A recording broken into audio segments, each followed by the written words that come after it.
Bienvenidos al podcast de Iglesia Millennial. ¿Me cuidás? Te cuido. Una de las personas que más quiero en este mundo me contó un día que cuando era chica, una de sus tareas principales era cuidar cabras en los cerros. Ella es de Salta, en el norte argentino, donde abundan las zonas montañosas y unos paisajes sin igual. Me explicó que tenía cientos de cabras y que se pasaba largas horas en silencio, pero mirando siempre por donde andaban. Muchas veces había que reconocerlas allá a lo lejos, casi como puntos que se confundían con las mismas piedras, pero que solo un ojo entrenado podía identificar. Y allí pasaba largas horas que también significaban largas horas de no comer nada, de frío, de calor, de soledad, de peligros, pero también de paz, de serenidad, de pensar y reflexionar, de ser uno con la misma naturaleza. Su trabajo no era opcional, sino que era la forma de vivir de su familia. Sin cabras no había leche ni carne, ni cuero ni dinero que ingresara para comprar otros víveres. Sin duda una tarea que tiene más de sacrificio que de romanticismo. Pero aún así, aprendió a cuidar y es lo que mejor hace en su vida. Cuidó de su familia, me cuidó a mí y hoy sigue cuidando a sus nietos, pero también de sus plantas y sus animales. Cuando la Pascua nos presenta a Jesús como el buen pastor resucitado, por lo general se nos viene a la cabeza una imagen bastante ingenua. Un Jesús con la oveja en los hombros que es una ternura. La oveja con la patita lastimada y Jesús curándola o algo por el estilo. Sin duda que la parábola del pastor y las 100 ovejas se nos entremezcla. Pero en el Evangelio de Juan, cuando Jesús dice: "Yo soy el buen pastor", y que el buen pastor da su vida por las ovejas, el mensaje cobra otro color y otro contenido. Es Dios mismo que se compara con un hombre de condición social baja que vive una vida sacrificada, poniendo todo su vigor y su fuerza en pos del bien de su familia. Una imagen de Dios, al menos, poco común para la época. Pensemos que para el Dios de Israel no existían imágenes ni representaciones.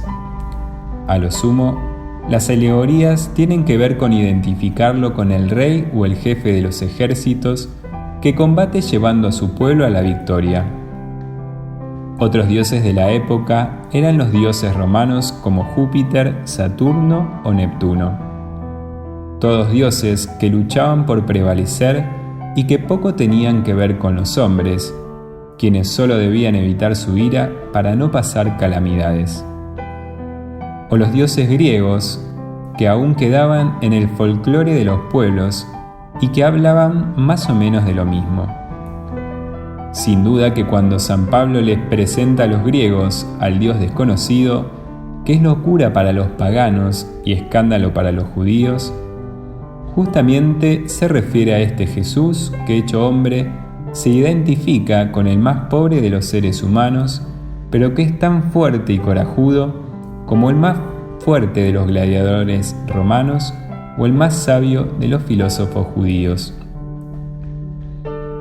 Por eso cuando Jesús dice: "Yo soy el buen pastor", sería bueno detenernos un rato y tratar de considerar lo que nos está queriendo transmitir, porque no es una imagen corriente y mucho menos para los que viven en las grandes ciudades del siglo XXI. Cuando Jesús nos dice en el Evangelio: "Yo soy el buen pastor que da la vida por las ovejas", nos está diciendo: "Yo soy Dios y yo te cuido. No tengas miedo porque yo estoy con vos, de día y de noche, en el peligro y en la enfermedad, cuando la vida transcurre tranquilamente o cuando se pone vertiginosa. Yo estoy y yo te cuido porque soy el buen pastor. Te cuido porque sos mío y yo te amo. No soy un trabajador, no me pagan por cuidarte, Soy el dueño de las ovejas y por eso te conozco. Te conozco por tu nombre, por tu historia, y por eso te quiero, porque sos parte de mi vida. Y porque te quiero, te cuido, hasta dar todo lo que tengo, hasta dar la vida. El buen pastor se transforma así en la más bella imagen del sentirse cuidado, protegido en medio del desamparo y en medio de la orfandad.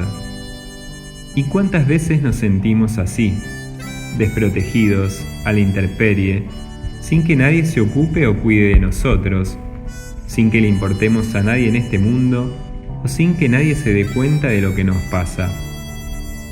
Pero, aunque todos nos olviden, Dios nos dice: yo no te olvidaré, te llevo grabado en la palma de mi mano.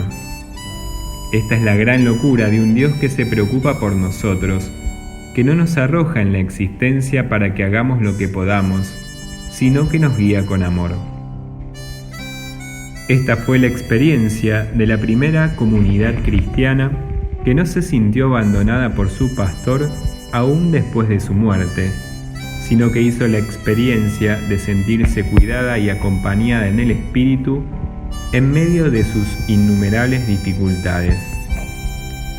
Jesús mismo les había prometido estar siempre con ellos hasta el fin del mundo. Él, que había encendido sus corazones y los había embarcado en esta loca aventura de contar todo acerca de Él, que era Dios y que había muerto, y de cómo lo había resucitado de entre los muertos, Él, que los lanzó a la misión, no los iba a abandonar. Es muy estremecedor pensar en un Dios así, sobre todo cuando las imágenes humanas que nos rodean en todos los ámbitos de nuestra vida son muchas veces decepcionantes. Sin embargo, es posible creer. Cientos de personas, como esta gran mujer que les conté, fueron y son capaces de cuidar y querer desde su sencillez y su humildad, marcando la vida de tantos a su alrededor y haciendo que se sientan queridos y acompañados.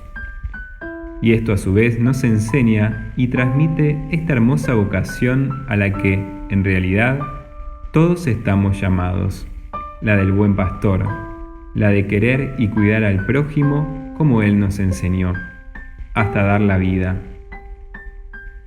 Que Jesús, nuestro buen pastor resucitado, nos lleve por esta senda con su bello ejemplo de vida.